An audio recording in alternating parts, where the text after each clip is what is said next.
Thank you for joining us on yet another episode of Health Diary. My name is Gladys Gashanja, and today we pitch camp at the dentist office. So now, do you struggle with bad breath or know somebody who struggles with it despite how many times they brush their teeth? Well, halitosis is actually the technical term for bad breath. And today we find out what the causes are and why some people just will not get rid of this condition. And also, is it possible to be free of it? All those coming up right after Fact of the Matter.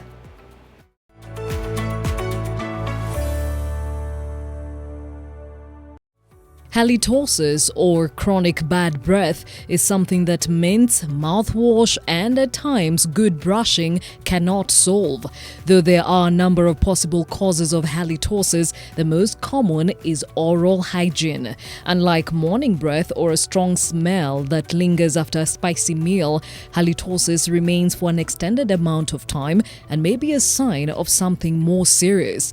Halitosis is the third most common reason that people seek dental care after tooth decay and gum disease. It is estimated that 1 in 4 people struggle with halitosis, and it can cause significant worry, embarrassment, psychological distress, but it can be remedied. I'm Nancy Atieno Dur. I'm a mother of 2 kids. I'm a dental assistant. My 5-year-old girl has cavities on the teeth, the lower teeth, just above the gums. It's a condition that took me some time to absorb because I didn't imagine my baby could have it. But then there's a time the baby started having problems with the gums. I went to a dentist. She was given some medicine. The gums just became okay again. After a while, I started seeing holes, colored holes with yellowish stuff. Then it turned from yellow to brown. It was on one side, then the other side started. So this is where I was shocked. But then she used to have sweets and sodas. Those cavities are very visible. At school, the kids ask her, because you see other kids' teeth are white, they are clear. Hers have the cavities. Yeah, so it disturbs her.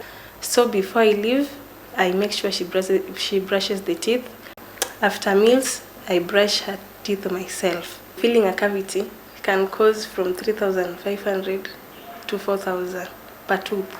Like for Pendo, now she's 5 years old, yes, and the milk teeth are not yet out. So I'm always hoping that when they're out, the new teeth will come fresh. They won't have the cavities. I'll try to manage. I'll prevent the sweets, I'll prevent the sugary things, I'll try my best.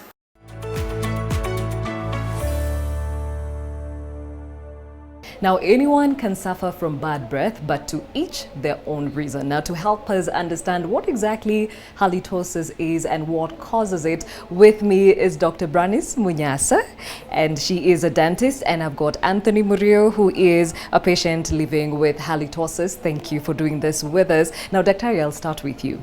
Halitosis is bad breath, but we're not talking about the usual bad breath, like in the morning you had slept and your mouth smells funny. What are we talking about?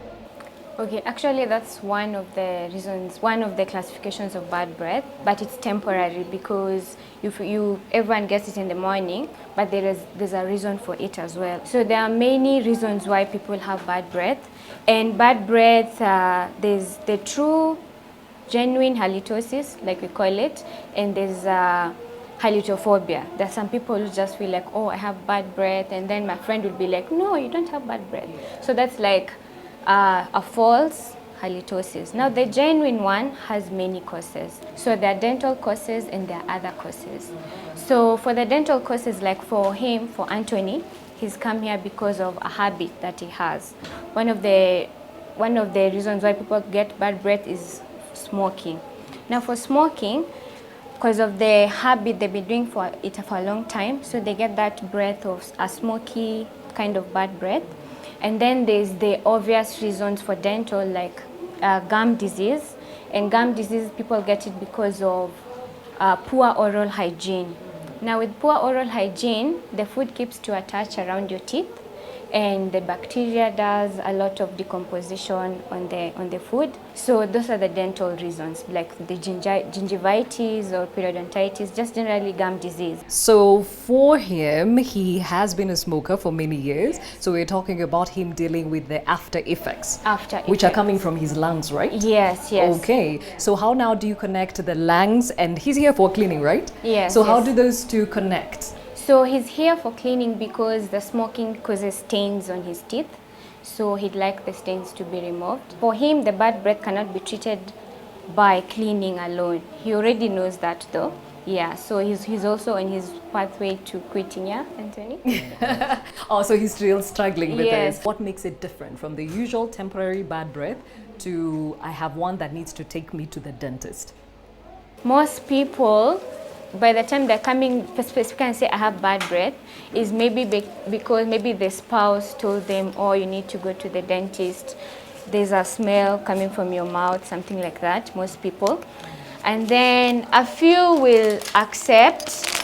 And then, for example, sometimes like there's been so much distraction on your gums, like you can't ignore it anymore. Like it's just finally I need to go and have my teeth checked. But just not everyone comes because they feel they have bad breath. They'll just come like, oh, I need cleaning. I was told I need to come for cleaning. Yeah. Okay, we can start the procedure. Yeah. So what we're doing today is called scaling. So this is something that you need to have done at least once a year. Okay. So normal toothbrushing, the brushing, yes, will help to remove around 99%. But the time there's always little specks attaching on your teeth, so they tend to build up.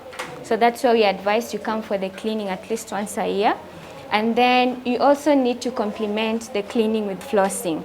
Okay, so the toothbrush bristles are not able to get through in between the teeth, so you need to floss your teeth. Because sometimes you could be brushing, but the food gets stuck in between, and that can also be a source of bad breath, even if you're brushing.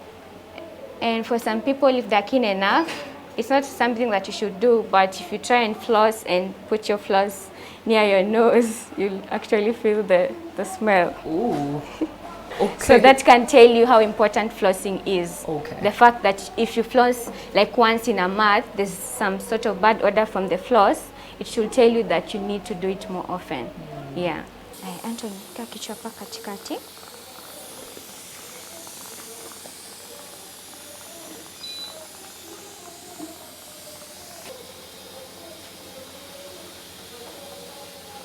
Aha.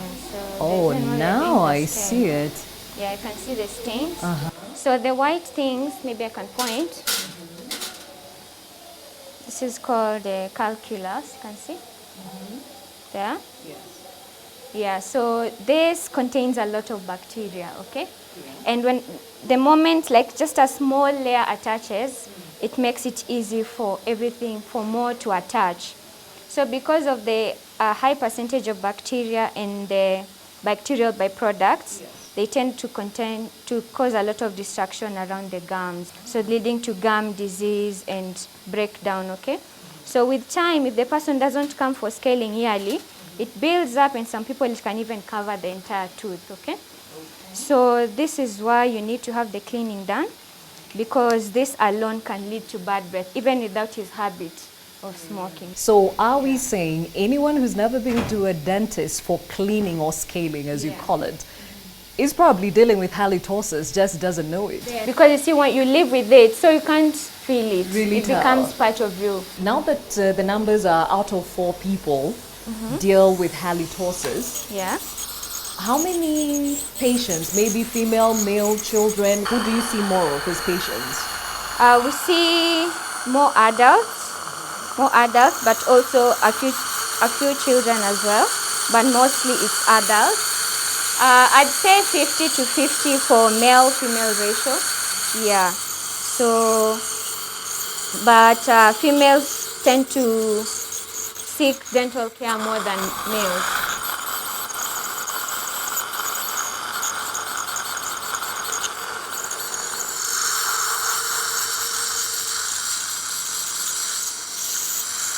Remember, dental reasons are just one of the reasons for halitosis, okay? There's some people have halitosis because of lung issues or because they're diabetic. So you can actually have none. But you can also just have gum disease as alone on its own. And you can have decay alone on its own. But most of the time, it will just be gum issues for most people. Do you get a lot of smokers as your patients seeking for the same help as you came for? Very few. So I wouldn't say that this is like a normal everyday thing. Yeah. But for people with gum disease, because of poor oral hygiene, we do get them every day. They're like 50% of the people we see every day. Is it possible to actually get rid of halitosis or the bad breath? It is possible. So first, when you come and for example, you've accepted you have bad oral hygiene or halitosis, we have to find the cause of the halitosis first.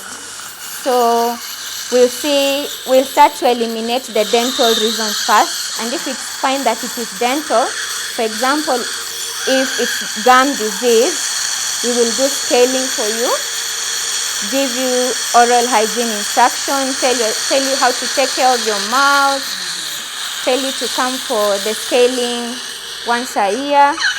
So that should take care of the halitosis if it's just poor oral hygiene. If it's a cavity, we will do the filling for the cavity, or whether the tooth needs a filling or a root canal, we will do the treatment, and that will have dealt with the halitosis. For some people, they get halitosis because they don't brush their tongues. So we'll also check. If we find that's the reason, then we'll tell you, oh, you need to remember to brush your tongue and such things. So yes, halitosis is curable. It can be cured. Okay, I guess at this point that is really good news, because living with bad breath all your life can be quite, a bummer if you were to put it that way.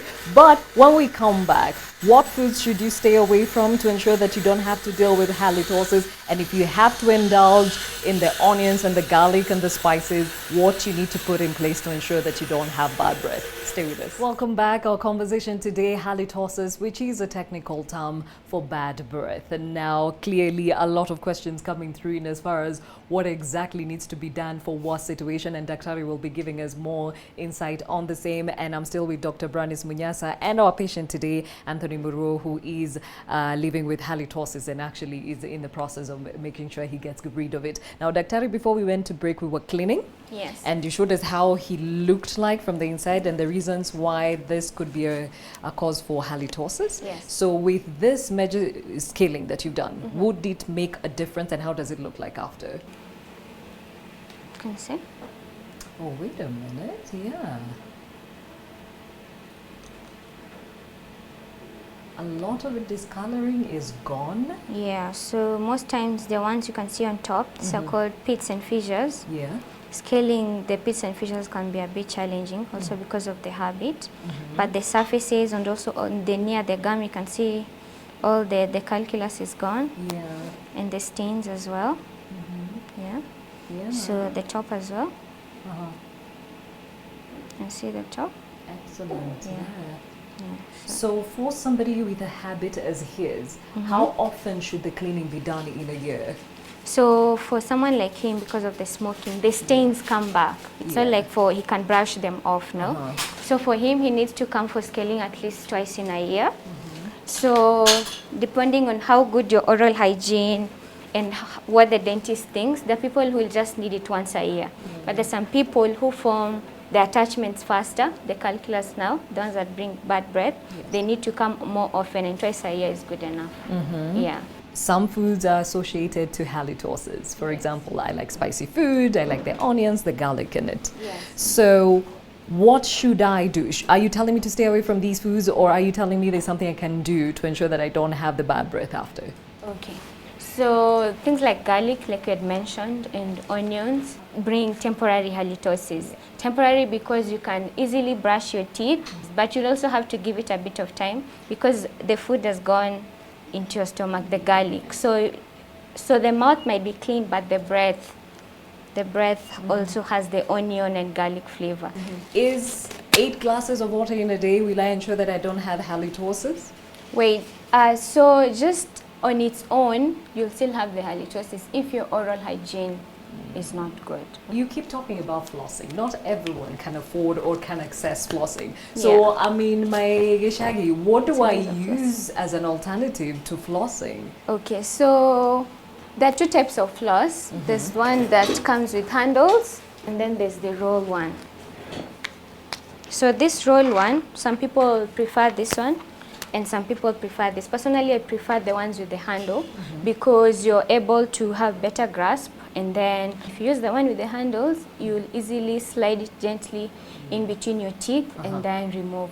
And then you've said the people in Gishagi, okay? Yeah. I'm sure they can get like some sort of thread. I think a thread costs like 20 shillings in that. So your normal cotton thread would do the same justice? It will still do the same justice. It's just this is a bit smoother because some of them are coated with wax, so they slide more easily. Earlier we touched on the fact that there's some people, it's not even about what's in the mouth.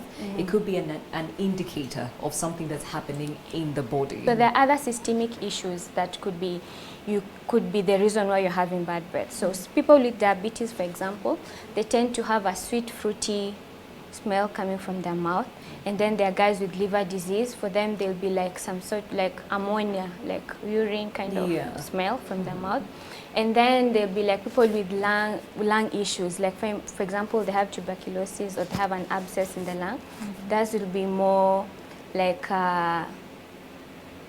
so you'll have like a putrefying kind of smell, like from an abscess that's passed, so there'll be bad smell. So you find somebody, they do a good job when it comes to their oral hygiene. Yes. They're not suffering from any of the conditions you just mentioned, but they just have bad breath. Yes. And you will hear some people say, "Iyo tu iko kwa damu yake." Yeah. What does that mean? So maybe they could be having sinusitis.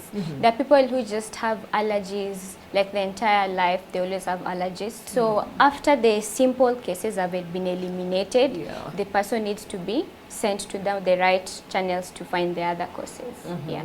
Okay, let's talk about stigma. From the dentist perspective, if it's from dental, we'll do the examination, okay? And if we find cavities and if we find that you have gum disease, we'll tell you, oh, this could be the reasons why you're having bad breath. And you'll find for such people, once you've done the fillings, you've done the cleaning, and you've insisted on the oral hygiene, their self-esteem improves, and they'll come back and tell you, oh, actually the bad breath is gone, you see, and they'll feel better. But if they come back and it's still there, then you'll tell them there are other causes of, then we'll send them to the right channels. So what should people understand about halitosis and the treatment of the same?